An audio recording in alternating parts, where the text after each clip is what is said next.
محدش كان متخيل ان عثمان مش هو اللي قضى على ابو فلافيوس. كلنا فاكرين ان فلافيوس جاي ينتقم من اروهان لان عثمان هو اللي قضى على ابوه. لكن بيجي مشهد يغير كل الصورة اللي كانت في خيالنا. مشهد بوران هو بيحكي لفلافيوس عن ابوه، وان بالعكس عثمان هو اللي عالجه.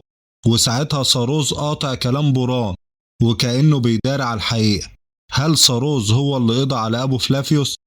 الحقيقة يا أصدقائي مش هتخرج عن الاحتمالين الجايين. يا إما ساروز هو اللي قضى على أبو فلافيوس، أو الإمبراطور هو اللي قضى عليه، وساروز حاول يخبي الحقيقة علشان يفضل فلافيوس يحارب أوروهان وينتقم منه. لكن إمتى هتنكشف الحقيقة؟ أعتقد مش دلوقتي خالص، في أواخر الموسم أو بعد ما يعدي نص الموسم على الأقل. وفي كلام إن ساعتها فلافيوس هيأسلم. قولولنا في الكومنتات مين اللي قضى على أبو فلافيوس. بكده نكون وصلنا نهاية الفيديو. نشوفكم في فيديو جديد إن شاء الله.